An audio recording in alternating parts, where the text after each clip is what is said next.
नमस्कार, स्वागत है आपका सक्षम अकादमी में।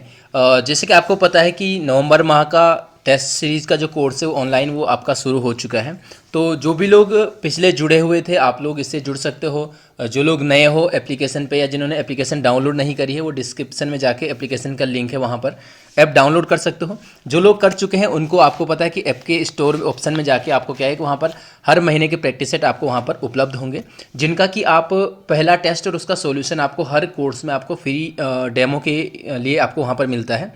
तो उसमें डेमो देख के आप उसके बाद डिसाइड कर सकते हो और बहुत अच्छा जो है आपके पास यहाँ पर कंटेंट मिलेगा आपको। जिनको किसी भी क्वेश्चन पर कभी भी डाउट्स वगैरह होते हैं तो आप एप्लीकेशन के चैट सेक्शन में जाके मैसेज कर सकते हो, या फिर जो संस्थान का जो मोबाइल नंबर है वहाँ पर भी आप जो है आप कॉल वगैरह या मैसेज वगैरह कर सकते हो। तो इस वीडियो में आपको यहाँ पर मिलेगा सेट नंबर 531 का उत्तराखंड और हिंदी का सॉल्यूशन। शुरू करते हैं। क्वेश्चन नंबर फर्स्ट है कि निम्न में से निषेध शब्द का विलोम होगा। निषेध शब्द का जो विलोम होगा वो होता है ऑप्शन नंबर थर्ड विधि। विधि का निषेध हो जाता है। स्वीकृत का आपको पता है स्वीकृत का अस्वीकृत हो जाएगा। विहित का एक आता है आपके पास निषिद्ध। विहित का हो जाता है निषिद्ध। ऐसे तिरस्कार की बात करेंगे तो तिरस्कार का एक तो स्वागत भी होता है, और अगर आपके पास स्वागत कभी ऑप्शन में ना हो तो यहाँ पर इसका पुरस्कार भी होता है। पुरस्कार, ठीक है। ये भी किसका हो जाएगा? तिरस्कार का। विलोम शब्द की अगर हम बात करेंगे तो हमारे पास एक शब्द मिलता है अनुराग। अनुराग का विलोम आपको यहाँ पर विराग मिलता है। एक आपके पास आता है जय, तो कभी कभार हम जय का विजय कर देते हैं, ध्यान रखना जय विजय एक समानार्थक शब्द युग्म है। जय का आपको यहाँ पर पराजय मिलता है, जय का पराजय हो जाएगा। ऐसे आपके पास यहाँ पर आलोक शब्द कई बार पेपर में आ चुका है। आलोक, आलोक का आपके पास होता है अंधकार, ठीक है। एक आपके पास आता है दिवा। दिवा का मतलब होता है दिन, तो दिन का यहाँ पर आपका क्या हो जाएगा? रात्रि, इसका पर्यायवाची शब्द यहाँ पर हो जाएगा। एक आपने अंगीकार शब्द सुना होगा। अंगीकार, ये आपने प्रस्तावना जब पढ़ी होगी संविधान की वहाँ पर पढ़ा होगा कि हम जो है संविधान को इस दिवस इस तिथि में अंगीकार करते हैं, अंगीकृत करते हैं। तो अंगीकार का यहाँ पर आपका क्या हो जाएगा? अंगीकार का विलोम होता है अस्वीकार, ठीक है। ऐसे ही आपके पास एक शब्द आता है अनुलोम। तो कभी कभार हम अनुलोम का सीधे सीधे विलोम कर देते हैं।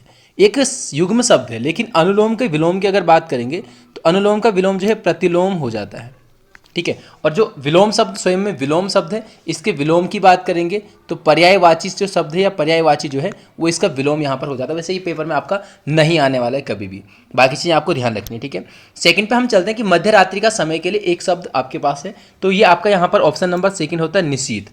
रात्रि का पर्यायवाची में भी आपको निशीथ मिलेगा। और मध्य रात्रि का जो समय आपको पता है कि दिन के 8 पहर होते हैं, उसमें से जो मध्य रात्रि का पहर होता है वो आपका यहाँ पर क्या कहलाता है? निशीथ कहलाता है। इसमें से उषा काल, उषा काल आपको पता है ये आपका प्रातः काल हो जाएगा, यानी सुबह का समय उषा काल हो जाता है। गोधूली फिर से ध्यान रखने वाली बात है, क्योंकि गोधूली जो है आपका संध्या यानी सायकाल और रात्रि के मध्य का आपका समय यहाँ पर मिलता है गोधूली। गोधूली का जो नामकरण हुआ है गो यानी गाय और धूली यानी गाय के पाँव से उड़ने वाली धूल के हिसाब से आपने पढ़ा होगा हमेशा इसको, जब भी गोधूली पढ़ा होगा तो आपका यहाँ पर क्या है कि जब मवेशी जो जंगल जाए रहते थे गाय भैंस वगैरह, तो उनके घर आने का समय होता है ये, तो इसलिए इसको गोधूली कहा जाता है। ऐसे आपके पास एक समय मिलता है ब्याल या ब्यालू। तो ब्यालू एक शब्द मिलता है, ब्यालू का मतलब होता है रात्रि का भोजन, वो आपका ब्यालू कहलाता है।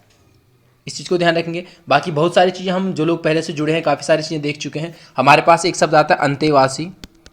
अंतेवासी, तो अंतेवासी होता है गुरु के समीप रहने वाला, ठीक है। एक आपका यहाँ पर होता है अंतःपुर। अंतःपुर की अगर हम बात करेंगे तो अंतःपुर या तो महल का भीतरी भाग होता है, या फिर दूसरे तरीके से आता है कि महल का वह स्थान जहाँ रानियाँ निवास करती हैं, ठीक हो जाएगा। एक आपके पास आता है असूर्यपस्या।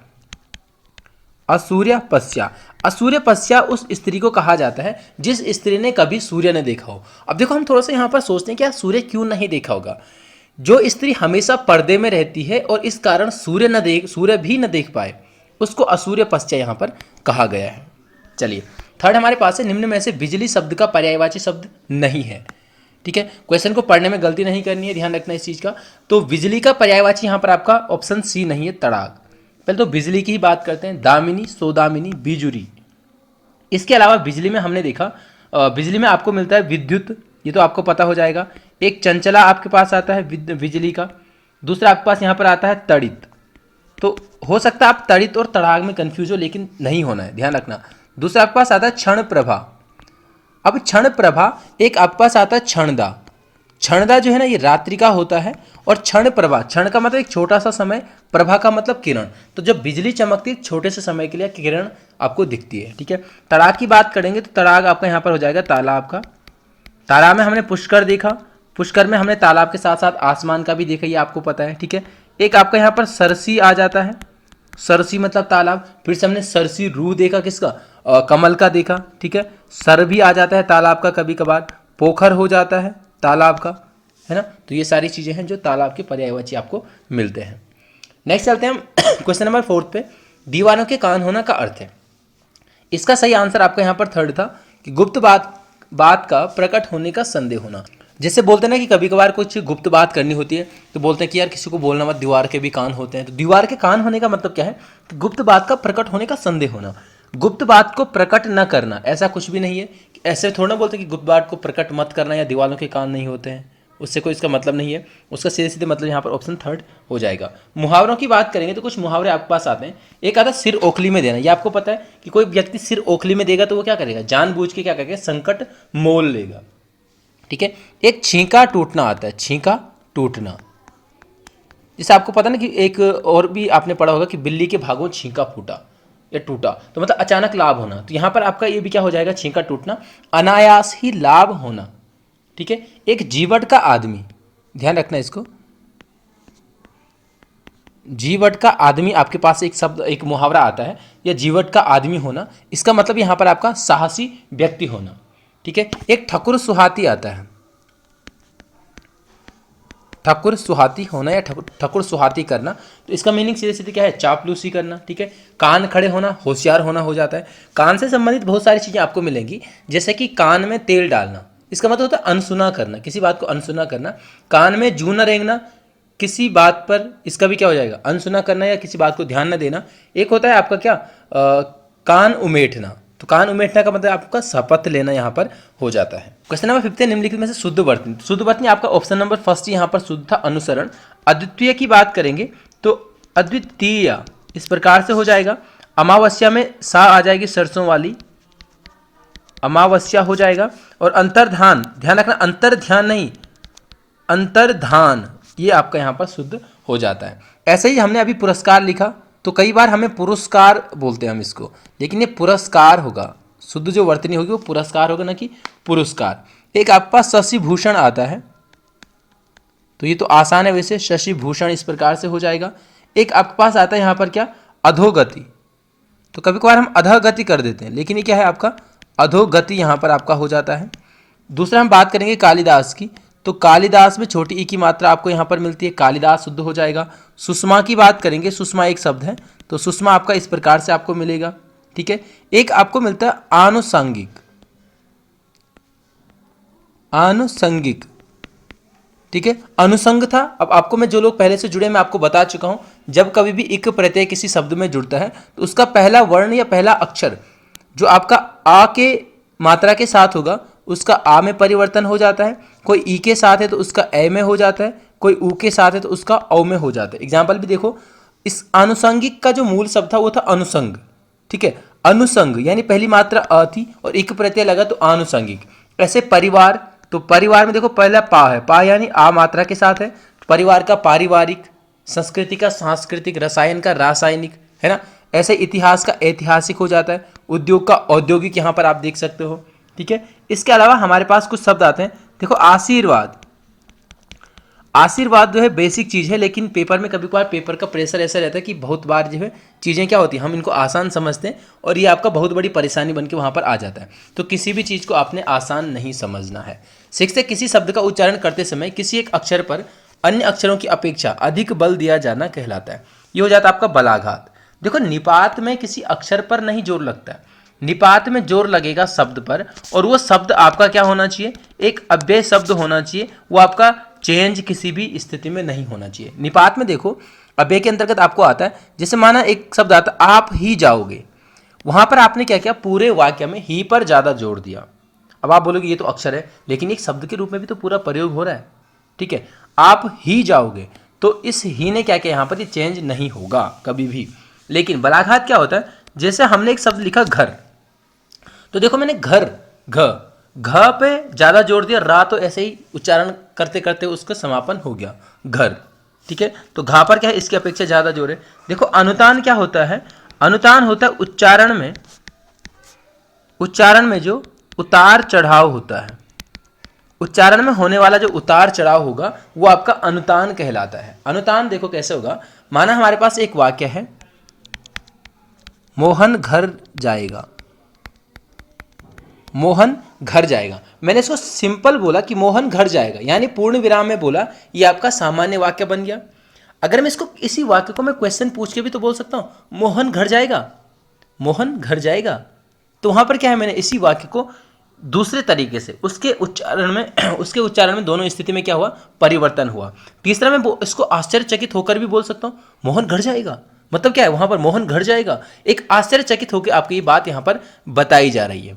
तो उन तीनों स्थिति में जो वाक्य के उच्चारण में अलग अलग जो उतार चढ़ाव हुआ वो आपका अनुतान कहलाता है। और ये कभी नहीं आएगा आपके पास, बस कभी आएगा तो सीधे सीधे परिभाषा ही आएगी। तो उच्चारण में, किसी वाक्य के उच्चारण में होने वाला उतार चढ़ाव क्या होगा, अनुतान। संघर्षहीन अक्षर या फिर संघर्षहीन व्यंजन में हम देखते हैं आपके पास या और वा आ जाता है। इसको संघर्षहीन व्यंजन या अर्ध स्वर भी आपने इनके लिए पढ़ा होगा, है ना। सेवंथ है, किसी कौन सा विकल्प भाववाचक संज्ञा का उदाहरण नहीं है, तो इसमें आपका भाववाचक ऑप्शन सेकंड नहीं है, दास। क्योंकि जो दास है वो एक क्या है, जातिवाचक है।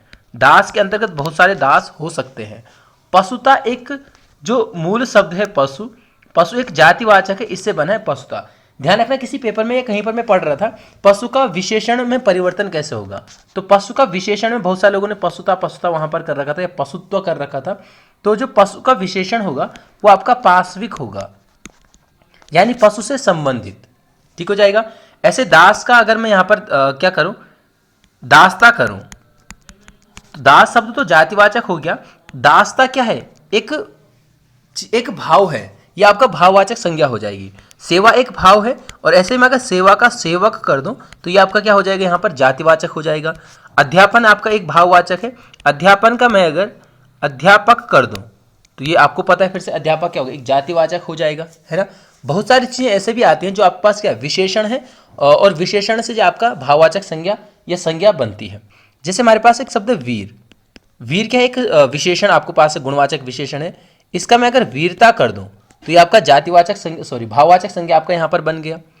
ऐसे आपके पास बुराई है या बुरा है, तो बुरा एक विशेषण है और बुराई है तो ये क्या है, एक भाववाचक है। फिर से हम संज्ञा में हमने देखा है कि अगर कोई भी संज्ञा बहुवचन में, माना इस बुराई को मैं अगर बुराइयां कर देता हूं तो बुरा है विशेषण, बुराई हो जाएगा भाववाचक, और भाववाचक को जब मैं बहुवचन कर दूंगा तो बुराइयां में वो क्या हो जाएगा, ये अब जातिवाचक हो गया। जो लोग जुड़े हैं उनको पता होगा कि कोई भी संज्ञा अगर बहुवचन में आएगी तो आपका जातिवाचक हो जाती है।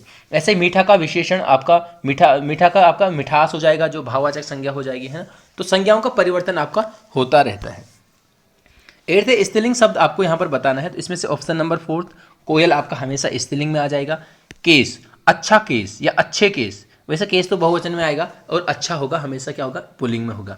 दही में थोड़ा कुछ लोग कंफ्यूज रहते हैं, दही खट्टी नहीं, ध्यान रखना आज से, दही खट्टा याद रखना तो आपका आसान हो जाएगा। कान, ये भी आपका क्या है, अच्छा। अब देखो मैं आपको अच्छा और अच्छी शब्द बता चुका हूँ किस चीज़ के लिए, एक मतलब स्त्रीलिंग पुल्लिंग को ढूंढने के लिए, अच्छा और अच्छी। ठीक है, जो चीज़ अच्छा, जैसे कान है, अच्छा कान, अच्छी कान थोड़े ही ना होगा, अच्छा कोयल नहीं होगा, अच्छी कोयल, अच्छा दही ना कि अच्छी दही। ठीक है, तो कुछ चीज़ें याद करनी जरूरी हैं। यहाँ पर हम देखते हैं कुछ हमारे पास जो हम थोड़ा सा डाउट वाले रहते हैं, हमारे पास एक शब्द आता है ससुराल। जो ससुराल शब्द है ना वो आपका स्त्रीलिंग शब्द है। ऐसे आपके पास हमने एकांकी शब्द देखा, एकांकी आपका हमेशा क्या है, पुल्लिंग शब्द है। ठीक है, बाकी स्त्रीलिंग की बात करेंगे तो हमारे पास क्या आपका जो भाषा होगी, भाषा का नाम, लिपि का नाम, किसी बोली का नाम, पुस्तक हो जाएगा, किसी नदी का नाम होगा, वो हमेशा क्या आएगा, स्त्रीलिंग में। नदी के नामे में जब जब आया होगा मैंने तब तब आपको बताया है कि जो ब्रह्मपुत्र है वो ब्रह्मपुत्र शब्द पुल्लिंग है। अगर ब्रह्मपुत्र नदी कहीं पर आता है तो वो आपका तब भी क्या होगा, स्त्रीलिंग होगा। ठीक है, अगर केवल ब्रह्मपुत्र है तो वहां पर वो नदी को निर्धारित नहीं कर रहा है बल्कि ब्रह्मा के पुत्र को निर्धारित कर रहा है। ठीक है, ध्यान रखना इस चीज को। लेकिन अगर ब्रह्मपुत्र नदी, ऐसा नहीं बोल सकते कि ब्रह्मपुत्र नदी बह रहा है, कभी भी नहीं होगा, नदी हमेशा बहेगी, तो यानी स्त्रीलिंग होगा। और हाँ, ब्रह्मपुत्र शब्द आपका पुल्लिंग है। नाइन्थ निम्नलिखित में से किस वाक्य में प्रश्नवाचक सर्वनाम का प्रयोग नहीं हुआ है? तो आपको पता है कि प्रश्नवाचक सर्वनाम की अगर हम बात करेंगे तो प्रश्नवाचक शब्द में क्या आ जाता है आपका किस चीज़ के लिए? निर्जीव के लिए। प्रश्नवाचक में कौन आ जाता है आपके पास किस चीज़ के लिए? सजीव के लिए। ठीक है, तो आपका यहाँ पर ऑप्शन फर्स्ट में देखो, यहाँ पर क्या है? टोकरी में क्या रखा है? क्या आपके पास क्या आ गया? आपका क्या हो जाएगा आपके पास? क्या प्रश्नवाचक है ना, मतलब निर्जीव के लिए कुछ चीज़ रखी है लेकिन वहाँ पर प्रश्न किया जा रहा है। बाहर कौन खड़ा है? ये कौन भी आपको क्या है यहाँ पर प्रश्न किया जा रहा है। कौन कौन गांव गया था? ये भी आपको क्या यहाँ पर एक प्रश्न किया जा रहा है। ठीक है, और दूसरा क्या देखो, कोई कोई आज अनुपस्थित है। ये कोई कोई यहाँ पर प्रश्न नहीं किया जा रहा है बल्कि कोई कोई एक अनिश्चितता का बोध करा रहा है और ये आपका अनिश्चित सर्वनाम, अनिश्चयवाचक सर्वनाम आपका यहाँ पर हो जाएगा। ठीक है, चलिए 10th हमारे पास है निरपराध में प्रयुक्त उपसर्ग है। निरपराध में आपका उपसर्ग हो जाएगा ऑप्शन नंबर 3। किसी वाक्य से अगर उपसर्ग हटाने हो तो उनसे जो है चारों ऑप्शन को देखो। जैसे निर, माना हम निरपराध से निर हटा दें और हम करते हैं यहाँ पे पराध। ऑप्शन सेकंड में हम नी हटाते हैं, यहाँ पर हमारे पास बच्चा है रपराध। ऑप्शन थर्ड में देखो, निर हलंत का मतलब है कि इस रा में जो मात्रा है वो हमने दूसरी ओर भेज दी, यानी यहाँ पर आ की मात्रा है रा में, अपराध हो जाएगा। और फोर्थ में निरा तो होगा ही नहीं क्योंकि आ की मात्रा तो उसमें है ही नहीं। अब आपको पता है कोई शब्द है, मूल शब्द, जिस पर आपका उपसर्ग लगता है और प्रत्यय लगता है, वो शब्द आपका क्या होना चाहिए? एक सार्थक शब्द होना चाहिए। तो इनमें से जो चीज बची आपके पास, कौन सा एक सार्थक शब्द जो एक अर्थ दे रहा है, तो है आपका ऑप्शन नंबर 3 अपराध। तो अपराध में क्या होगा? निर आपका यहाँ पर उपसर्ग हो जाएगा। ऐसे ही आप यहाँ पर देख सकते हो, जैसे निरादर हो जाएगा, निर प्लस आदर। ठीक है, ऐसे आपका यहाँ पर क्या हो जाएगा? निर्दोष हो जाएगा, इसमें भी आपका निर हो जाएगा यहाँ पर, है ना। तो ये सारी चीज़ें हैं जो आपके पास क्या है? निर उपसर्ग वाली मिलेंगी। 11th कौन सा वाक्य में अकर्मक क्रिया का प्रयोग हुआ है? सबसे पहले ध्यान रखिए यहाँ पर सकर्मक क्रिया और अकर्मक क्रिया। सा मतलब होता है सहित, किसके सहित? कर्म के सहित। और अकर्मक मतलब कर्म के रहित। तो सकर्मक में क्या होगा? या तो कर्म उपस्थित होगा या कर्म की संभावना वहां पर होगी। लेकिन अकर्मक में क्या होगा? कभी भी कर्म की जरूरत नहीं पड़ेगी, क्रिया कर्म के बिना ही पूर्ण यहां पर हो जाती है। माना देखो हमारे पास एक क्रिया है दौड़ना, अभी मैं क्वेश्चन पे नहीं जा रहा हूं, दौड़ना। अब क्या दौड़ना क्रिया किसी कर्म को प्रभावित करेगी?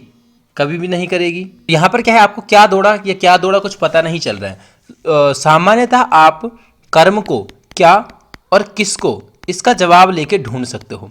जिस क्रिया के साथ क्या और किसको का जवाब मिल जाता है, मिलने की संभावना रहती है, वहां पर आपका सकर्मक क्रिया होगी। चारों ऑप्शन की बात करते हैं। श्याम नाच रहा था, श्याम क्या नाच रहा था? पता नहीं। श्याम किसको नाच रहा था? पता नहीं। तो इसमें किसी भी कर्म का पता नहीं चल रहा है, तो आंसर भी आपका यही वाला हो जाएगा। अगला देखो, देवेंद्र पुस्तक पढ़ रहा है। देवेंद्र पढ़ रहा है, देवेंद्र क्या पढ़ रहा है? पुस्तक। क्या का जवाब मिला यहाँ पर क्रिया के साथ? बिल्कुल मिला, इसमें सकर्मक हो जाएगा। नौकरानी झाड़ू लगा रही है, नौकरानी क्या लगा रही है? झाड़ू। लगाना एक क्रिया है, इस लगाने से प्रभावित हो रहा है झाड़ू। माली ने पौधे को पानी से सींचा, माली ने सींचा या पानी से सींचा किसको? पौधे को। ठीक है, वैसे द्विकर्मक वाला है, कर्म सकर्मक के अंतर्गत द्विकर्मक आते जहां पर दो कर्म आपको मिलेंगे, तो नॉर्मली वो भी आपका सकर्मक के ही अंतर्गत आएगा, जहां पर आपको उसके अंतर्गत फिर दो चीज़ें आती हैं, जहां पर एक कर्म होता है, जहां पर दो कर्म होते हैं। तो ये वाला क्या आपका दो कर्म वाला है, तो कोई दिक्कत नहीं। दो कर्म वाले में क्या होगा? आपको क्या और किसको दोनों का जवाब मिलेगा। देखो कैसे, माली ने पौधे को पानी से सींचा, नहीं इसमें तो नहीं मिल रहा है, इसमें तो आपका पानी से क्या है? एक करण का काम कर रहे हैं, लेकिन वो आपका आगे आएगा तो उसको देखेंगे। नॉर्मली कैसे होगा कि माँ ने बच्चे को वस्त्र पहनाए, क्या पहनाए? वस्त्र पहनाए। किसको पहनाए? बच्चे को पहनाए। आगे कभी क्वेश्चन पेपर में जरूर आएगा वो, तो वहां पर आपको डिस्कस इसको करेंगे। पहले हमारे पास है दोनों पक्षों में सहमति हो गई, वाक्य में कौन सा विशेषण? सबसे पहले विशेषण से पहले आपने यहां पर अलग करना है वाक्य में से विशेषण और विशेष्य को। सबसे पहले उस संज्ञा को ढूंढिए या फिर किसी संज्ञा को ढूंढिए। तो संज्ञा आपका सहमति एक भाववाचक संज्ञा है, पक्ष आपका एक दूसरा, पक्ष का मतलब क्या है? एक समूह। ठीक है, वो आपकी एक संज्ञा है, यानी अच्छा दोनों विशेषण हो गए, इसको विशेष्य होना था यहाँ पर। ठीक है, तो ठीक है, दो संज्ञाएं तो आपको मिल गई, लेकिन इन दोनों में से किसके साथ विशेषण है? क्या सहमति की विशेषता बताई जा रही है? नहीं। क्या पक्ष की बताई जा रही है? बिल्कुल। कितने पक्ष? दोनों पक्ष। ये दोनों यहां पर किसका बोध करा रहा है? संख्या का बोध यहां पर करा रहा है। तो क्या हो जाएगा? सीधे सीधे संख्यावाचक यहां पर हो जाता है। कितने पक्ष? दो पक्ष। और दो पक्ष में जो दोनों है ना, वो एक समूहवाचक का काम कर रहा है। आगे आगे अभी तो शुरुआती हो रही है इस महीने के, जो लोग नए जुड़े हैं, आगे आगे बहुत सारी चीजें आपको मिलेंगी। संख्यावाचक में निश्चित अनिश्चित आपको पता है, वहीं पर निश्चित के 6 भेद होते हैं, उसमें से एक समूहवाचक होता है जो एक समूह का बोध कराता है। ठीक है। गुणवाचक में आपको पता है किसी संख्या के गुण, आकार, रंग, रूप के बारे में आपको यहाँ पर बताया जाएगा। परिमाण में किसी संख्या की मात्रा बताई जाएगी। और सार्वनामिक में क्या होगा? जब कोई सर्वनाम किसी संज्ञा के साथ लगकर आए और उस सर्वनाम का प्रयोग भी उस संज्ञा के लिए हो, वो आपका सार्वनामिक हो जाता है। जैसे आपको पता है, हम यहाँ पर देखेंगे यह मूर्ति, या यह मूर्ति मैंने बनाई है। इस यह का प्रयोग किसके लिए हुआ? मूर्ति के लिए। ठीक है। और दोनों एक साथ आ गए, यहाँ पर क्या हो जाएगा आपका? सार्वनामिक विशेषण। 13 अन्वेषण शब्द में कौन सी संधि है? तो इसमें आपका सीधे सीधे ऑप्शन सेकंड यण संधि हो जाती है। ठीक है। यण संधि में क्या होता है?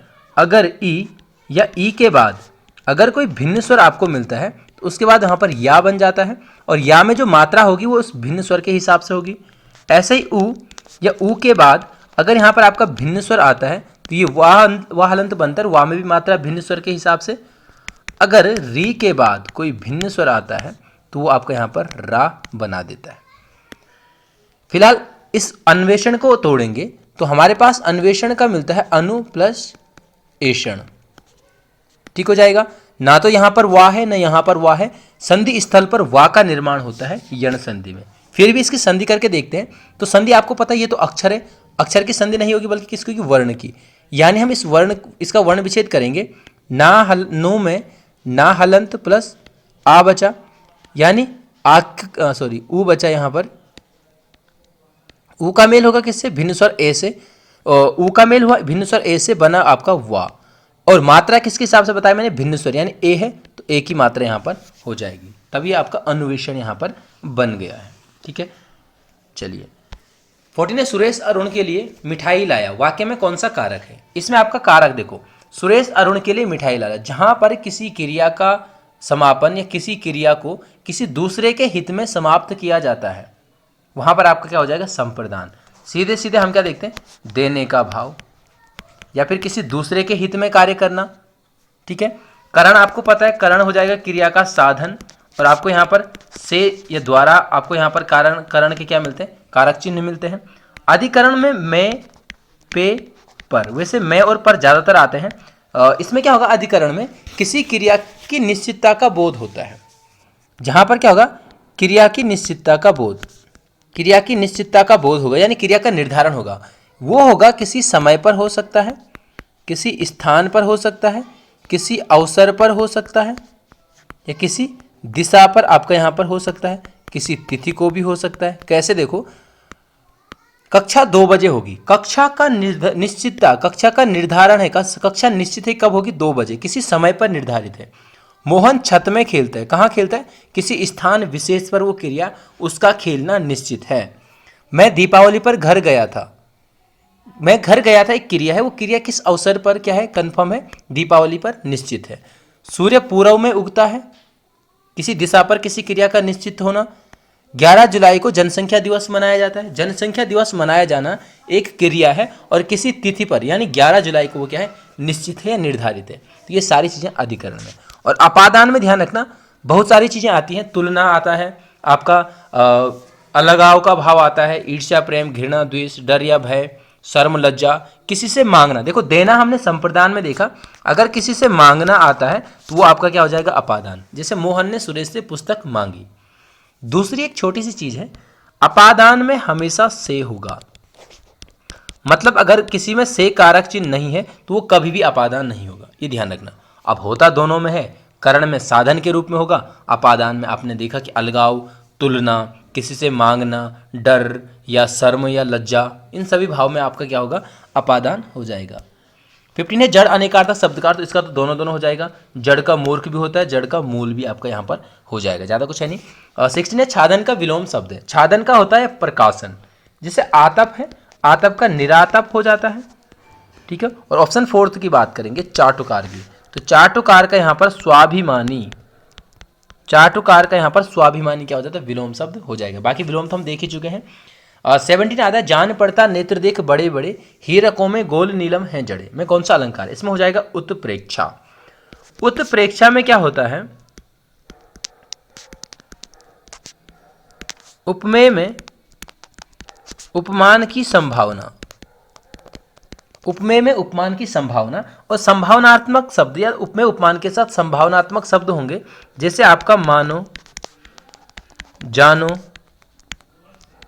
मनहु, जनहु, ये सारे शब्द होंगे। एक विस्तार रूप वहां पर क्या किया जाएगा, उसका विवरण किया जाएगा। जैसे देखो, जान पड़ता नेत्र देख बड़े बड़े, जो नेत्र हैं बड़े बड़े उनको देख के जान पड़ता है, उनमें संभावना व्यक्त होती है। जैसे हीरकों में गोल नीलम हैं जड़े, ठीक है, एक विस्तार विवरण दिया जा रहा है और एक दूसरे में एक संभावना वहां पर बताई जा रही है। अगर उपमेय उपमान भी ना ध्यान रहे तो ध्यान रखना, दो चीज़ों की आपस में क्या है, दो चीज़ों में से एक चीज़ की दूसरी चीज़ पर संभावना बताई जाएगी, और संभावनात्मक शब्द मैं आपको बता चुका हूँ। चलिए 18 हमारे पास है, यदि वर्षा ना हुई तो हम घूमने चलेंगे, अर्थ के आधार पर कौन सा वाक्य है, तो इसका आंसर ऑप्शन फोर्थ हो जाता है। संकेत वाचक में क्या होगा, जो क्रिया होगी, क्रिया का पूर्व संकेत आपको दिया जाएगा। कैसे, यदि वर्षा ना हुई तो हम घूमने चलेंगे, इस पूरे वाक्य में मुख्य क्रिया कौन सी है, हमारा घूमने जाना। लेकिन ये घूमने जाना किस पर निर्धारित है, इस घूमने जाने का संकेत है यदि वर्षा न हुई तभी हम घूमने जाएंगे, है ना। तो क्रिया का पूर्व संकेत यहां पर दिया गया।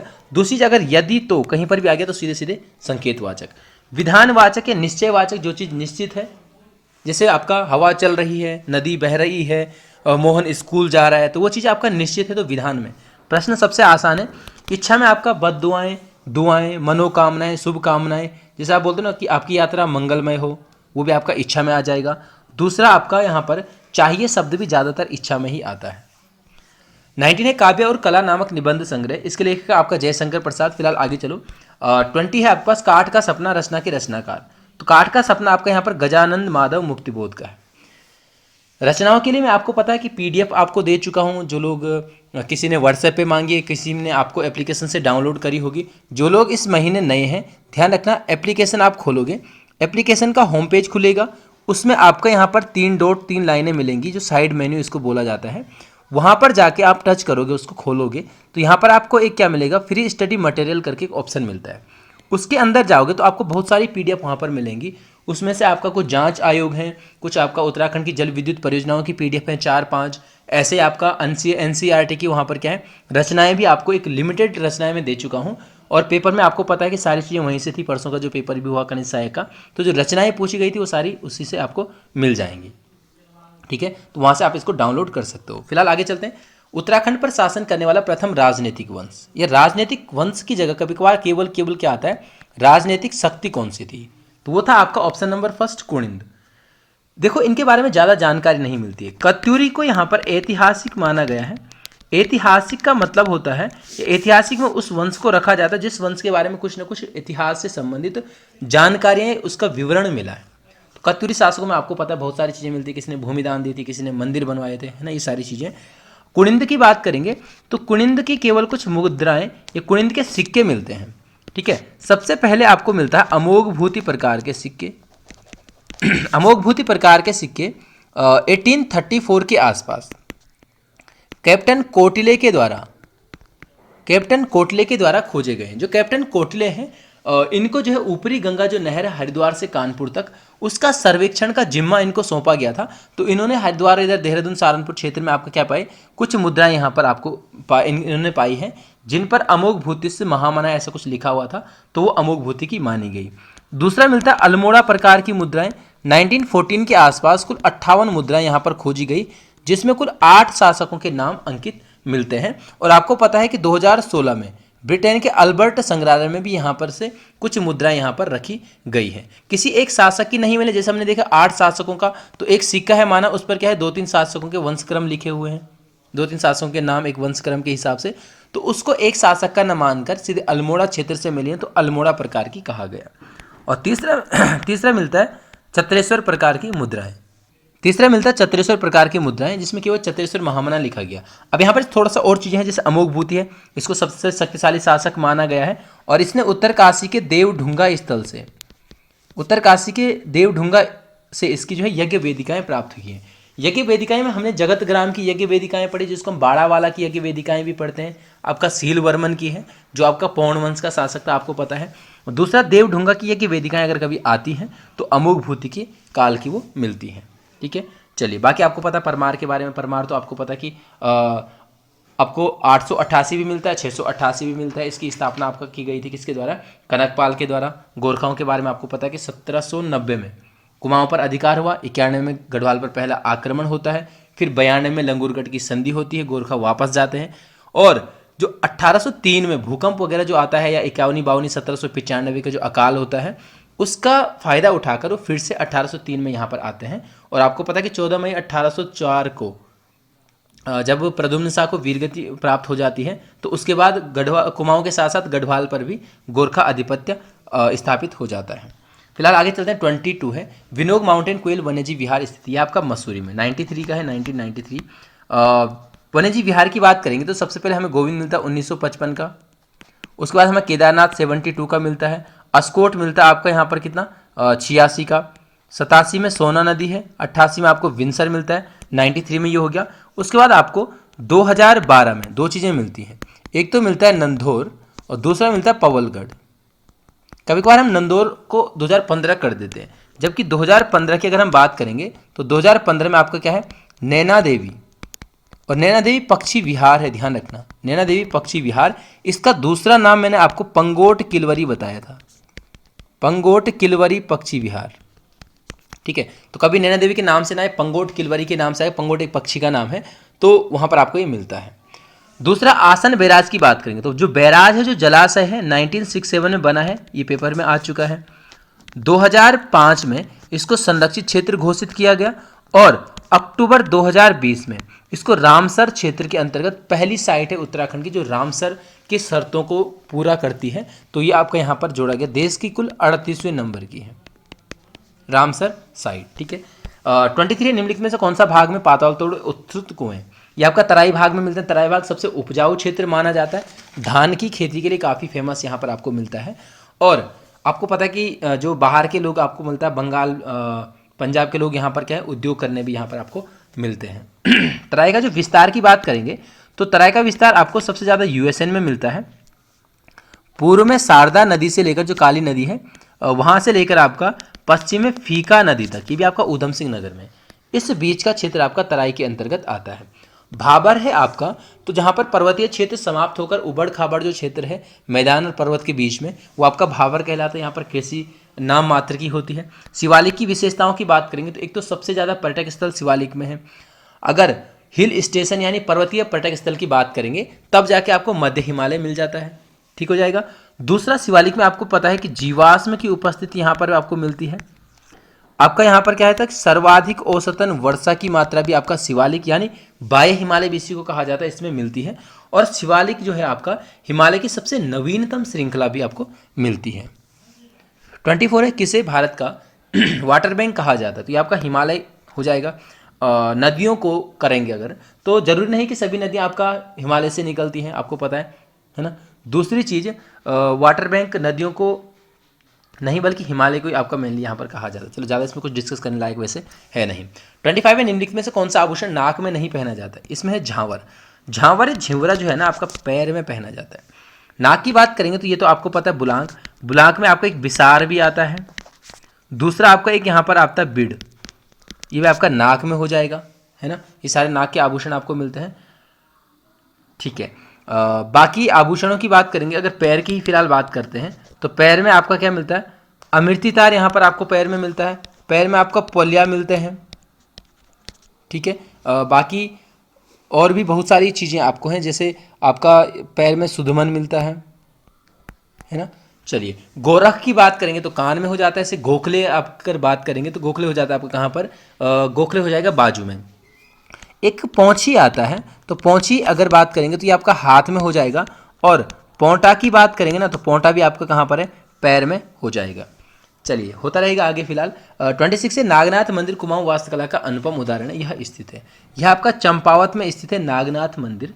और आपको पता है कि जो नागनाथ मंदिर है वो कीर्ति चंद के द्वारा यहाँ पर स्थापित किया गया। कटारवन में सूर्य मंदिर फेमस है, आपको पता है, इसको आपका बड़ा आदित्य भी बोलते हैं, बड़ा आदित्य का सूर्य मंदिर है ना। इसके जो कपाट है ना वो दिल्ली संग्रहालय में स्थापित या संरक्षित किए गए हैं। ठीक हो जाएगा। 27 है हमारे पास, राज्य के किस फुटबॉल खिलाड़ी को चाइना वाल के नाम से जाना जाता है। तो चाइना वाल यहाँ पर आपका क्या मिलता है, राम बहादुर छेत्री।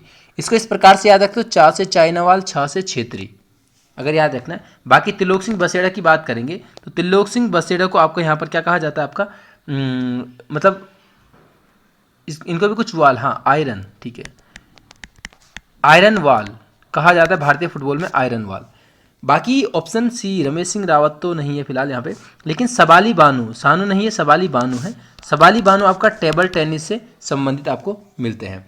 सबसे ज़्यादा पूछा जाने वाले क्वेश्चन की अगर हम बात करेंगे ना तो हमारे पास हरिदत्त कापड़ी बास्केटबॉल वाला, अरुण जखमोला 2-3 बार क्वेश्चन पेपर में आ चुका है, अरुण जखमोला वॉलीबॉल से संबंधित है। मधुमिता बिष्ट आपको पता है बैडमिंटन से संबंधित है, आपको है ना।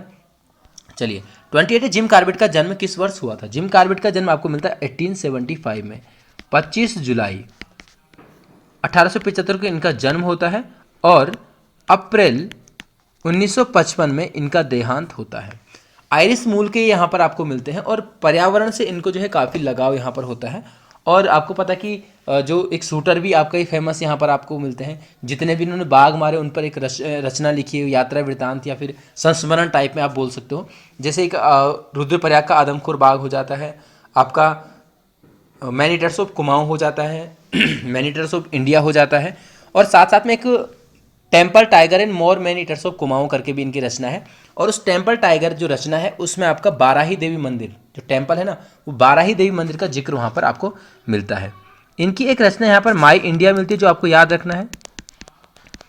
दूसरा यहाँ पर एक आपका ट्री टॉप्स मिलता है, ट्री टॉप्स, और एक रचना इनकी मिलती है जंगल लोर, जंगल लोर करके इनकी भी एक रचना यहाँ पर मिलती है। 29 है बैकुंठ चतुर्दशी मेला कहाँ आयोजित होता है। तो बैकुंठ चतुर्दशी जो मेला है आपका श्रीनगर में आपका आयोजित होता है, बैकुंठ चतुर्दशी मेला, ठीक है। दूसरा अगर हम यहाँ पर बात करेंगे इस बैकुंठ चतुर्दशी मेले की, तो यहाँ पर आपका क्या होता है, आपको खड़ा दिया पूजन, खड़ा दिया पूजन यहाँ पर इसलिए फेमस है, क्यों, जो निसंतान दंपति होती है संतान प्राप्ति के लिए यहाँ पर क्या करते हैं, रात भर दिए को हाथ में रखकर आराधना करते हैं, तो तब जाके माना जाता है कि उनको संतान की प्राप्ति यहाँ पर हो जाती है। 10 दिवसीय ये मेला यहाँ पर आपका लगता है, ठीक है। और नहीं, घी तो एक ही दिन में रखना पड़ता है, ठीक है, एक रात को, मतलब जो दिया रखना पड़ता है। बाकी हम बात करेंगे तो हमारे पास मेलों में देखो पौड़ी में आपको क्या मिलता है, एक तो आपका ताड़केश्वर मिलता है, ताड़केश्वर शिव जी का मंदिर है, से शिव जी को कहा जाता है, तो ताड़केश्वर आपका महाशिवरात्रि को यहाँ पर मेला लगता है। दूसरा आपको यहाँ पर अगर पौड़ी की बात करेंगे तो भुवनेश्वरी मेला लगता है, ये भी आपका पौड़ी में हो जाएगा। और एक लगता है आपका दनगल, तो दनगल मेला भी आपका क्या लगता है, सतपुली में लगता है, और ये भी आपका महाशिवरात्रि को आयोजित होता है। चलिए 30 है डॉक्टर संपूर्णानंद खुली जेल किस स्थान पर स्थित है। ये आपका सितारगंज उधम सिंह नगर में हो जाती है। जो खुली जेल की अवधारणा यहाँ पर दी थी ना उत्तर प्रदेश में, उस समय उत्तर प्रदेश में, तो वो संपूर्णानंद के द्वारा दी जाती है, इसलिए इनके नाम पर ही यहाँ पर खुली जेल। खुली जेल का मतलब क्या होता है कि इससे पहले, वैसे अगर भारत की बात करेंगे तो भारत में 1905 में मुंबई प्रेसिडेंसी के अंतर्गत खुली जेल का निर्माण किया गया था। फिर ये 1910 में इसको बंद कर दिया जाता है। एक्चुअली में पहले आपको पता होगा, आपने अगर सिद्धेश सुमन वाली मूवी देखी या पुरानी जो आपने फिल्में देखी होंगी, तो वहाँ पर क्या होता था कि जो कैदी होता था उसके गले में, हाथ में, पाँव में क्या है, चेन डाल दी जाती थी, संगल मतलब जो लोहे की होती थी चेन, उसको डाल दिया जाता ताकि वो इधर उधर ना चल पाए। लेकिन खुली जेल की अवधारणा आपको यहाँ पर मिलती है 19वीं शताब्दी में, मतलब 19वीं शताब्दी में। वहाँ पर आपको क्या मिलता है, उसके बाद 1905 में भारत में सबसे पहली खुली जेल मुंबई में खुलती है। खुली जेल का मतलब ये है कि कैदी को ऐसे बंद करके, ऐसे जंजीरों में न रख के, उसको थोड़ा बहुत उसको स्वतंत्रताएं दी जाएं, ताकि उसकी मानसिकता थोड़ा सा क्या है, थोड़ा सा खुले में रहे, वो उसके जो विचार हैं वो आपका कुछ नेगेटिव या नकारात्मक विचार ना आए उसको, है ना। दूसरी चीज़, अगर यूपी या उत्तराखंड के परिप्रेक्ष्य में बात करेंगे तो यूपी में 1953 में संपूर्णानंद शिविर स्थापित किए गए कैदियों को रखने के लिए वहाँ पर उनसे काम करवाया जाता था। तो खुली जेल का मतलब ये कि जेल जो कैदी हैं उनको खुला रख के उनसे काम करवाए जाए, है ना। तो इसलिए यहाँ पर आपका इनके जो संकल्पना उत्तराखंड में आती है डॉक्टर संपूर्णानंद के द्वारा, तो तब जाके इन्हीं के नाम पर अभी यहाँ पर उत्तराखंड में सितारगंज में भी खुली जेल मिलती है। 31 है कोडियाला क्षेत्र। तो कोडियाला क्षेत्र आपका रिवर राफ्टिंग के लिए मिलता है। कोडियाला क्षेत्र के लिए एक उपनाम भी मिलता है यहाँ पर, व्हाइट वाटर वंडर। ठीक है, स्कीइंग की बात करेंगे तो स्कीइंग के लिए ओली तो सबसे फेमस है। ओली में ही आपका आईटीबीपी स्कीइंग प्रशिक्षण संस्थान आपको मिलेगा ओली में। लेकिन अगर केवल शीतकालीन स्कीइंग प्रशिक्षण केंद्र मिलता है तो आपका दयारा बुग्याल में होता है।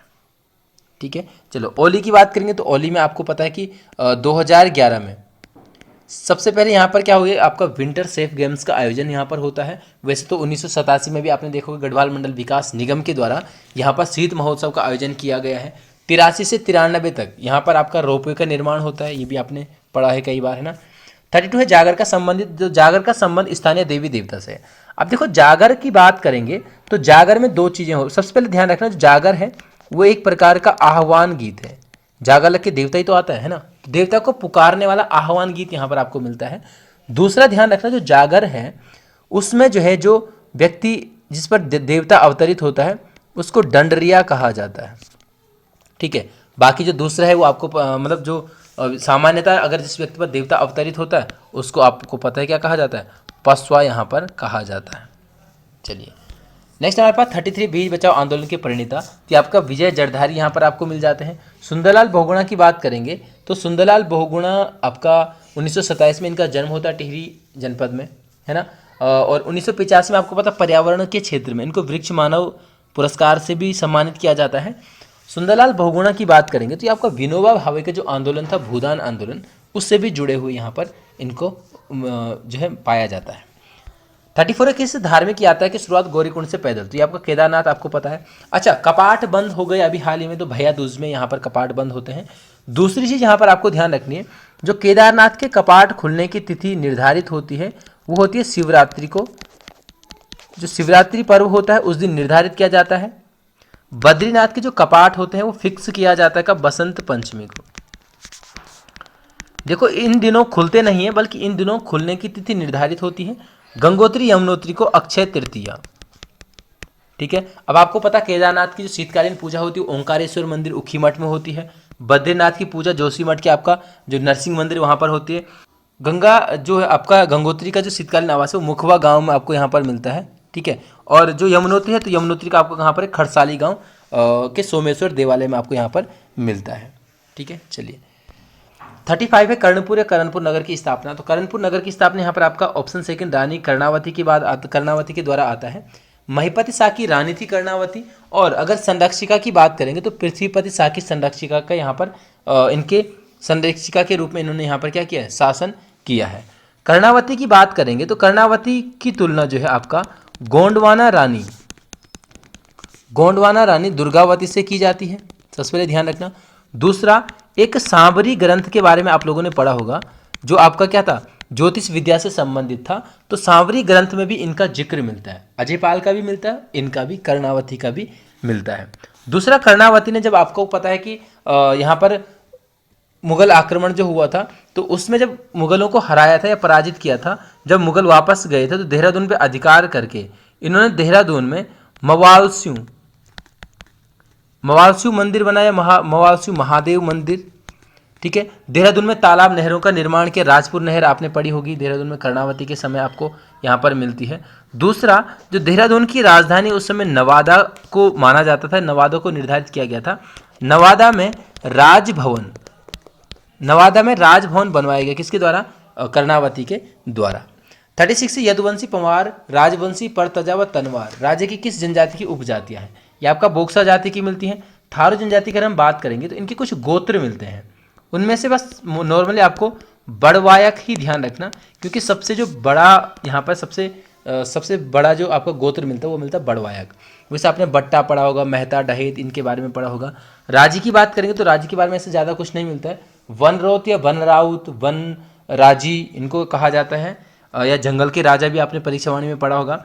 भोटिया जनजाति की बात करेंगे तो वैसे तो देखो आपको पता है उत्तरकाशी में जाड़ भोटिया निवास करते हैं। आपका चमोली जनपद में मारसा तोलसा हो जाते हैं। पिथौरागढ़ की बात करेंगे तो जो भी वहाँ पर घाटियाँ हैं, दारमिया, ब्यासी, चौंदासी, तो उस नाम से यहाँ पर मिलते हैं। बस आपको कुछ और चीज़ें यहाँ पर ध्यान रखनी है। एक तो ध्यान रखना जेठरा और एक ध्यान रखना छापड़ा। जेठरा और छापड़ा भी क्या है, आपका भोटिया जनजाति की उपजातियाँ यहाँ पर आपको मिलती हैं। 37 राज्य में चोराबाड़ी ग्लेशियर किस जनपद में स्थित है? चोराबाड़ी आपका रुद्रप्रयाग में है। देखो चोराबाड़ी ग्लेशियर भी है, चोराबाड़ी ताल भी आपको मिलता है। जो चोराबाड़ी ताल है ना, उसी को गांधी सरोवर या सरवदी ताल भी कहा जाता है। गांधी सरोवर इसलिए कहा जाता है क्योंकि 1948 में गांधी जी की अस्थियों को यहाँ पर विसर्जित किया गया था। ठीक है, तो ग्लेशियर तो ये हो गए। फिलहाल चमोली ग्लेशियर की बात करेंगे तो चमोली ग्लेशियर में हमें एक शॉर्टकट ट्रिक थी, दूती बस, ये आपको मिलता है। दूध से दूनागिरी, तिपरा बामक, परीक्षावाणी में हिपरा बामक लिखा, हाँ ता की जगह, लेकिन वो तिपरा बामक है। बद्रीनाथ और सतोपंथ हो जाएगा। उत्तरकाशी में हमने यंग बड़ो देखा। ठीक है, यंग बड़ो का मतलब यमुनोत्री, गंगोत्री, बंदरपोंछ और डोरियानी। पिथौरागढ़ का भी हमने क्या देखा था, केपीपी मीनार है, केपीपी मीनार है। काली, पोंटिंग, पिनोरा, मिलम, नामिक, रालव और हाका मतलब हीरामणि, तो ये भी आपका पिथौरागढ़ में मिलता है। 38 राज्य का प्राचीन ऐतिहासिक स्थान जो कत्यूरी शासकों का मुख्य स्थान रहा है, ये तो आपको पता है बागेश्वर रहा है ना। अगर हम जागेश्वर की बात करेंगे तो जागेश्वर मंदिर समूह राज्य का सबसे बड़ा मंदिर समूह है। सबसे प्राचीन मंदिर की इसमें बात करेंगे इस समूह में तो आपको मिलता है महामृत्युंजय, महामृत्युंजय मंदिर मिलता है। और सबसे बड़ा मंदिर या सबसे बड़ा देवालय की बात करेंगे जागेश्वर समूह में तो वो आपको मिलता है दिनदेशवाड़ा, दिनदेशवाड़ा आपको यहाँ पर मिलता है। अगर द्वाराहाट की बात करेंगे तो द्वाराहाट 3 मंदिर समूह यहाँ पर आपको मिलते हैं, कचहरी, मनियान, रतनदेव, है ना। और इसमें सबसे बड़ा और उत्कृष्ट देवालय अगर बात करेंगे तो आपका गुजर देव मिलता है। चलिए, यहाँ पर जागेश्वर भी ध्यान रखना, जागेश्वर जो मंदिर है उनका निर्माण माना जाता है कि यहाँ पर कत्यूरी शासक शालिवाहन देव के द्वारा किया गया था। 39 में श्रीदेव सुमन द्वारा प्रजामंडल की स्थापना किस टिहरी नरेश के शासनकाल में की गई है? तो ये आपका यहाँ पर की गई है किसके शासनकाल में? Option number second, Narendra Shah के काल में। परसों एक पेपर में आया था 1939 में इसकी स्थापना आपको यहाँ पर मिलती है ना। नरेंद्र शाह की बात करेंगे तो नरेंद्र शाह के समय जो कुछ महत्वपूर्ण घटनाएं आपको यहाँ पर मिलती हैं, एक तो मिलता है 1930 का तिलाड़ी कांड, 1930 का तिलाड़ी कांड। यह आपका वन कानूनों के लिए जनता के द्वारा अपने यहाँ पर वन अधिकारों के लिए ये आंदोलन किया गया था। यहाँ पर क्या था कि 1928 के आसपास एक भूमि बंदोबस्त होता है, वन कानून लागू होता है, जिसमें लोगों को जंगल जाने में, जैसे घास फूस लकड़ी वगैरह चुगने में भी क्या था, प्रतिबंध लगाया गया था। तो उसको जो है यहाँ पर क्या किया गया, उन अधिकारों को पाने के लिए जनता के द्वारा यहाँ पर क्या किया गया, आंदोलन किया गया। और इसका नेतृत्व यहाँ पर आज़ाद पंचायत के द्वारा किया जाता है। अगर इनके बारे में, इनके समय की और बात करेंगे, नरेंद्र शाह के समय की, तो 1921 से लेकर नरेंद्र नगर बसाना शुरू किया। 1924 में आपका नरेंद्र नगर का जो राजभवन था वो यहाँ पर बनता है, तो उसमें राजधानी यहाँ पर 25 में लाई जाती है। दूसरा यहाँ पर इनके द्वारा डोरी पैमाइश नामक भूमि व्यवस्था 1916 में यहाँ पर लागू की गई। 1923 में यहाँ पर आपका टिहरी में सार्वजनिक पुस्तकालय मिलता है, जिसको वर्तमान में या बाद में जिसका नाम सुमन पुस्तकालय, सुमन लाइब्रेरी रखा गया 1923 में। ऐसे आपका 1942 में कन्या पाठशाला भी मिलती है। 39 में हमने प्रजामंडल देख लिया। 1920 में एक यहाँ पर कृषि बैंक मिलता है। अगर हम बात करेंगे बैंक ऑफ गढ़वाल तो आपका कीर्ति शाह के समय का मिलता है, दोनों अलग अलग मिलते हैं कठोर जी के अनुसार। और कृषि बैंक मिलता है 1920 में नरेंद्र शाह के समय। 40 है निम्नलिखित में से किस पंवार शासक ने गढ़वाल राज्य की नींव रखी थी? तो गढ़वाल राज्य की नींव आपका अजय पाल के समय से मानी जाती है। आपको पता है कि अजय पाल ने क्या किया है, सभी गढ़ों को एकत्रित करके गढ़वाल राज्य की स्थापना की है, गढ़वाल राज्य की नींव रखी है। और शासक को यहाँ पर गढ़पाल कहा जाता है, पाल मतलब रक्षक। बाकी कनकपाल तो आपको पंवार वंश के संस्थापक मिलते हैं। अजय पाल की थोड़ा सा यहाँ पर बात करेंगे तो अजय पाल ने एक तो आपको पता द्यूली पाथा मापतोल प्रणाली इन्होंने शुरू की थी, द्यूली पाथा का निर्माण किया। आपको यहाँ पर मिलता है कि सरोला ब्राह्मण भी सबसे पहले क्या किए, इन्होंने ही नियुक्त किए हैं। ठीक है, राजधानी परिवर्तन आपको पहले परसों ही पेपर में आया था। 1512 में आपका क्या आया था, जो है चांदपुरगढ़ से देवलगढ़। और 1515 या फिर कहीं पर 15 ऑप्शन ना हो तो 17 भी कभी कभार बुक में मिलता है। यहाँ पर आपका देवलगढ़ से श्रीनगर स्थापित किया था। पहले देवलगढ़ में राजराजेश्वरी मंदिर, वहाँ पर आपका राजभवन बनवाया जाता है। उसके बाद जब श्रीनगर आता तो श्रीनगर में भी यहाँ पर राजभवन बनाया जाता जो 3 भागों में विभाजित था। ये आपका 1803 के भूकंप में ध्वस्त हो गया था, इसको यहाँ पर क्या हो गया था, समाप्ति हो गया था। तो ये कुछ चीज़ें मिलती हैं। दूसरा यहाँ पर आपका इनके समय एक यहाँ पर आपने पढ़ा होगा, एक यहाँ पर नाम मिलता है जॉर्ज वेस्टन ब्रिग्ज। हाँ, डब्ल्यू ब्रिग्ज करके एक नाम मिलता है यहाँ पर। इन्होंने एक रचना लिखी है गोरक्षनाथ एंड द कनफटा योगीज, और इसमें इन्होंने क्या कहा है कि जो अजय पाल है उसको नाथ संप्रदाय में से एक संप्रदाय का संस्थापक यहाँ पर माना है। ठीक हो जाएगा। सुदर्शन शाह टिहरी रियासत, प्रथम टिहरी नरेश आपको यहाँ पर मिलते हैं। जब जो है ब्रिटिश आपका यहाँ पर ईस्ट इंडिया कंपनी थी, उसने गोरखों को पराजित करके वापस भेजा था, तब जाके यहाँ पर आपका सुदर्शन शाह क्या करते हैं, टिहरी इनको मिलता है, तो टिहरी की स्थापना करते हैं। 41 है, किस वर्ष गढ़वाल स्थित श्रीनगर में भारतीय राष्ट्रीय कांग्रेस का विशेष अधिवेशन, यह आपको मिलता है 1938 में। अगर डेट की बात करें तो यहाँ पर हमें मिलता है कितना, 5-6 मई 1938 में। वैसे तो देखो परीक्षावाणी में मिलता है कि यहाँ पर अध्यक्षता की थी जवाहरलाल नेहरू ने, लेकिन अन्य बुकों में अगर आप देखते हो तो यहाँ पर आपका मिलता है प्रताप सिंह नेगी के द्वारा यहाँ पर इसकी अध्यक्षता की गई थी। जवाहरलाल नेहरू जरूर यहाँ पर क्या होते शामिल हुए थे। जवाहरलाल नेहरू को, अब देखो वैसे ज़्यादा क्वांटिटी है लेकिन बस खाली नॉलेज के लिए ध्यान रखना। यहाँ पर एक आपको मिलता है गोकुल सिंह। हाँ, गोकुल सिंह एक नाम मिलता है। तो गोकुल सिंह गढ़वाल के पहले ड्राइवर के रूप में भी इनको जाना जाता है। पहले चालक यहाँ पर आपको मिलते हैं गढ़वाल क्षेत्र के, और माना जाता है कि इन्हीं के द्वारा जो है जवाहरलाल नेहरू को श्रीनगर ले जाया गया था। बस क्वांटिटी है, क्वालिटी मुझे नहीं लगता कि ऐसे क्वेश्चन कभी आएंगे। 42 है, राज्य के इतिहास में सर्वप्रथम किसके द्वारा ब्राह्मण काश्तकारों पर कर लगाया गया था। तो गोरखा शासकों ने यहाँ पर ब्राह्मण काश्तकारों पर कुसही नामक कर यहाँ पर आरोपित किया था। ठीक है, गोरखा काल में आपने बहुत सारे कर देखे होंगे, और ध्यान रखना उनका एक ही मकसद था यहाँ पर क्या है कि जनता को क्या करना, दबा के रखना। जैसे आपने इनकी न्याय व्यवस्थाएं देखेंगे, जो दीप प्रथाएं वगैरह थी, है ना, उनको देखा होगा। तो ये सारी चीज़ें आपको यहाँ पर मिलती हैं। गोरखा शासकों के बारे में कम पूछा जाता है, गोरखों के बारे में जो है आपका ज़्यादातर टैक्स वगैरह आपको लगभग एक आध पेपर को छोड़ के हर पेपर में आपको ये आपको मिलेंगे। तो इनके टैक्स वगैरह थोड़ा सा देख लेना, बाकी आगे भी देखते रहेंगे।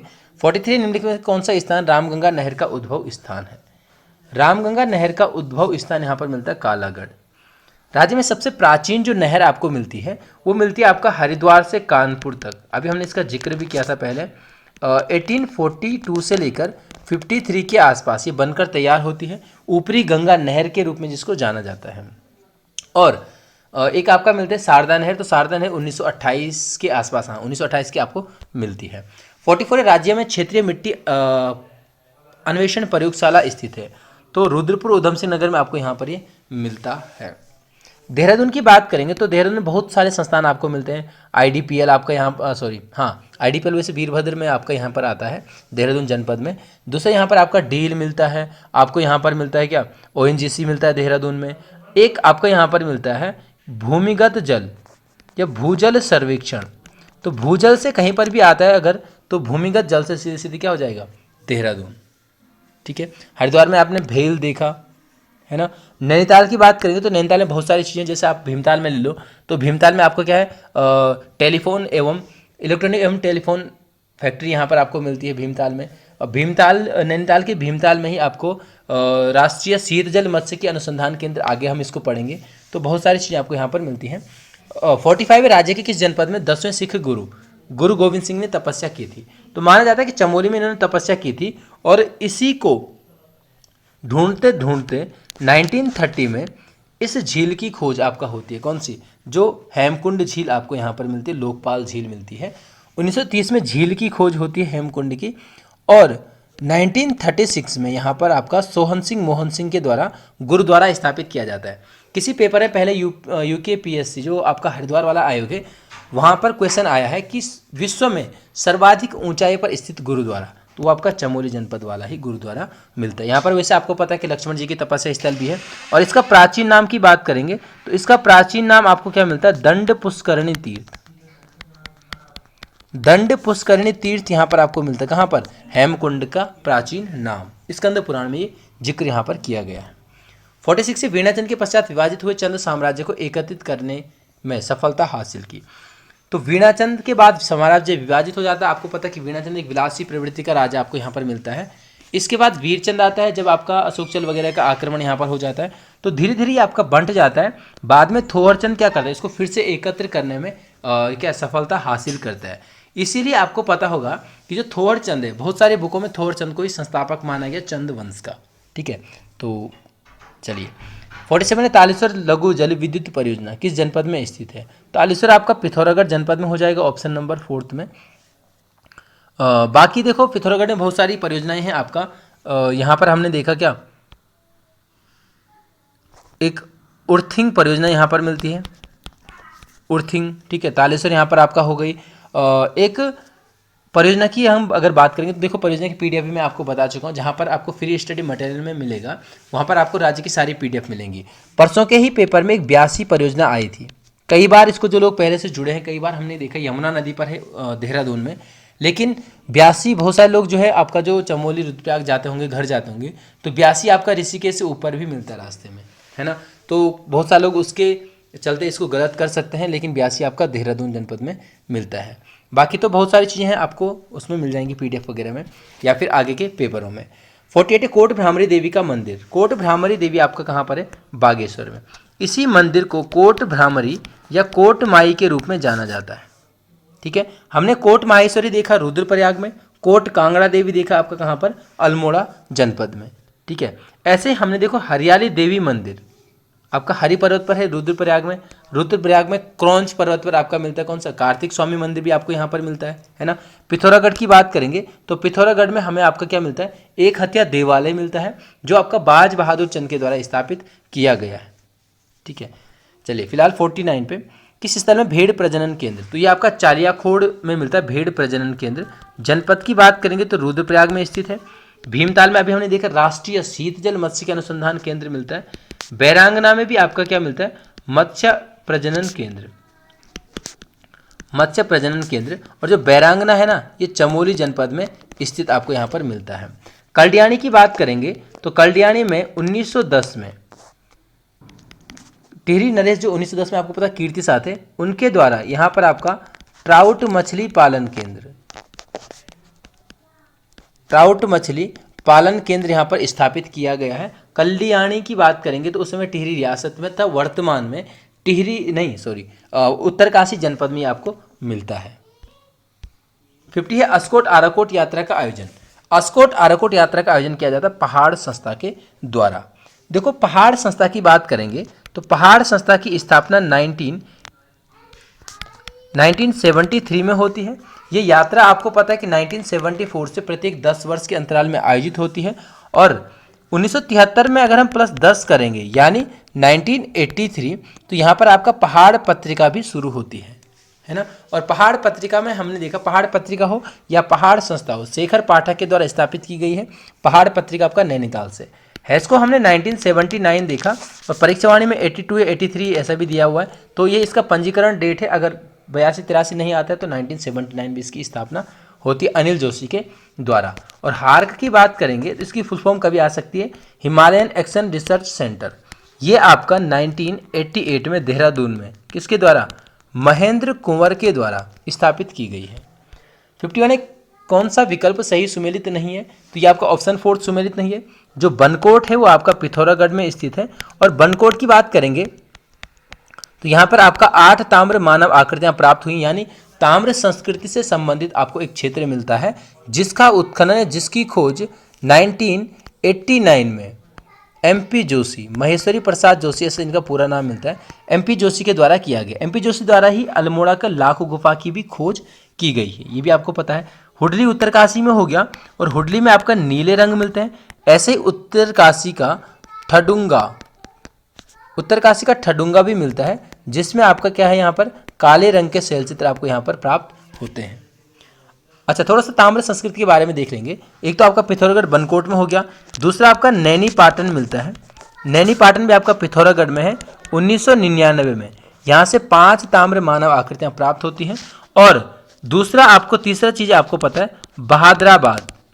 बहादराबाद का उत्खनन आपका 1953 में यज्ञदत्त शर्मा के द्वारा किया जाता है, और यहाँ से भी तांबे के कड़े भाले या तांबे के कुछ हथियार यहाँ पर प्राप्त होते हैं। तो ये कुछ चीज़ें हैं आपका कहाँ से, ताम्र संस्कृति से संबंधित स्थल।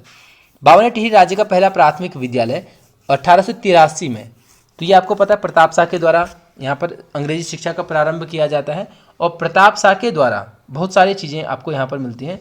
अगर प्रताप शाह के बारे में देखेंगे तो हमें मिलता है यहाँ पर आपका क्या, 83 में अंग्रेजी शिक्षा हो गया। उसके बाद यहाँ पर एक रियासत की पहली प्रेस भी इन्होंने स्थापित की थी, प्रताप प्रिंटिंग प्रेस के नाम से, ठीक है।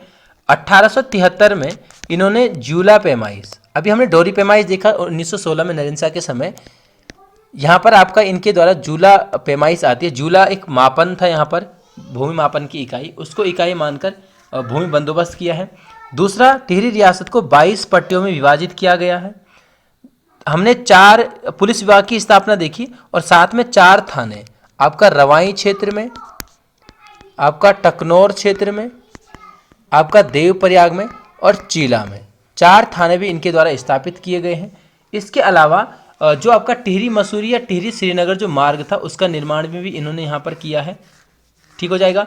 दूसरा हमारे पास मिलता है कि 1885 में इन्होंने महारानी गुलेरिया की सलाह पर क्या किया था, खैण, पाला और बिसा 3 कुप्रथाएं थी। जो खैण था वो बेगार था, पाला क्या था कि यहाँ पर दूध घी वगैरह ले जाना पड़ता था जब राजा को मिलने जाओ, और बिसा एक अन्न के रूप में यहाँ पर टैक्स था। इसको यहाँ पर समाप्त किया गया, किसके द्वारा, प्रताप शाह के द्वारा। टिहरी में न्यायालय भवन आपको मिलता है। चीफ कोर्ट की स्थापना भी इनके द्वारा की गई थी, या चीफ कोर्ट या हुजूर कोर्ट, इन दोनों को मिलाकर 1938 में नरेंद्र शाह के समय टिहरी का हाई कोर्ट बनता है, ठीक है। दूसरा यहाँ पर मिलता है 1882 में इनके ही कार्यकाल में जो एक नाम मिलता है लक्ष्मू कठेत। लक्ष्मू कठेत के नेतृत्व में बासर ढांडक यहाँ पर हुआ था। अब ढांडक आपको पता है कि टिहरी रियासत में जो भी मजदूरों के आंदोलन होते थे वो ढांडक कहलाते थे। तो बासर पट्टी है वहाँ पर एक, तो बासर पट्टी में एक ढांडक आंदोलन हुआ था जिसका नेतृत्व लक्ष्मू कठेत ने यहाँ पर किया था। ये भी आपको ध्यान रखना है, ठीक है। चलिए आगे चलते हैं 53 पे। चंद दान पत्रों में तराई क्षेत्र को किस नाम से जाना गया, तो सभी यहाँ पर नाम मिलते हैं, जो चंदकालीन नाम मिलते हैं। चंदकालीन नाम में अगर हम देखेंगे यहाँ पर तो हमें एक यहाँ पर आपका मिलता है क्या, नौलखा माल। नौलखा माल, माल मतलब परगना यहाँ पर था, तो 9 लाख की आमदनी यहाँ से होती थी इसलिए इसको कहा जाता है। दूसरे यहाँ पर 84 कोस में फैला हुआ था तो इसको 84 माल भी कहा जाता था। अब तौल बोलते हैं, तौल मतलब नीचे है ना, यानी तल में, तो ये आपका यहाँ पर क्या था, तल्ला देश के रूप में भी इसको जाना जाता था, ठीक है। ऐसे ही इसको मड़ोकी माल भी कहा जाता था, कब, चंद काल में, है ना। दूसरा एक यहाँ पर तीर भुक्ति मिलता है, ये भी आपका यहाँ पर क्या मिलता है, चंद काल में नाम मिलता है तीर भुक्ति। और तीर भुक्ति से हटके थोड़ा सा यहाँ पर ध्यान रखना, एक आपको यहाँ पर मिलता है जयकुल भुक्ति। तो जो जयकुल भुक्ति नाम मिलता है ये आपका भूदेव के अभिलेख में तराई भाग को कहा जाता है। ऐसे आपको पता है इब्न बतूता ने, ऐसे नॉर्मली आप वीडियो पॉज करके लिखते रहना, जो आपका इब्न बतूता है, इब्न बतूता ने कराचल नाम दिया इसको। कराचल की पहाड़ियों पर जो है 1338 के आसपास एमबीटी का जो आक्रमण मिलता है उसका उल्लेख यहाँ पर मिलता है। ऐसे याहिया बिन अहमद सरहिंदी ने इसको मेहताओं का देश कहा है, मेहताओं का देश कहा है किसको, तराई भाग को, ठीक है। एक सरुद्दीन या सैफुद्दीन यजदी आपको मिलता है, इसने हरिद्वार को कयोपिला कुपिला के नाम से जाना गया है इसने, है ना। ऐसे ही हमारे पास और मिलता है अबुल फजल ने बसंतपुर कहा तराई भाग को, और एक मिलता है आपको निजामुद्दीन अहमद। तो निजामुद्दीन अहमद ने जो तराई भाग है उसको दामन ए कोह कहा है। ध्यान रखना यूबीटीआर के पुराने पेपर देखेंगे तो वहाँ पर कई बार क्वेश्चन आता था कि मुस्लिम इतिहासकारों ने तराई भाग को किस नाम से उल्लेखित किया, तराई भाग को क्या नाम दिया है, तो वहाँ पर आंसर होता था दामन ए कोह। 54 रुपये मासिक व्यय पर ब्रिटिश काल का पहला सरकारी स्कूल 1840 में कहाँ स्थापित किया गया, ये किया गया श्रीनगर में। आपने पिछले ही एक पेपर हुआ था, शायद ही आपका सचिवालय रक्षक वाला था, उसमें आपने देखा था कि 1839 में एक लावारिस फंड स्थापित किया गया था। इसी लावारिस फंड से 5 रुपये मासिक व्यय पर ये पहला स्कूल श्रीनगर में खोला जाता है। दूसरे यहाँ पर देखेंगे जो ब्रिटिश काल में जो शिक्षा विभाग आपको मिलता है, ब्रिटिश काल का जो शिक्षा विभाग होता है ये आपका 1841 में स्थापित किया जाता है, और कुमाऊं क्षेत्र में प्रथम शिक्षा इंस्पेक्टर या हाँ ठीक है, शिक्षा इंस्पेक्टर की बात करेंगे तो ये आपका 1871 में जो बुद्धि बल्लभ पंत थे,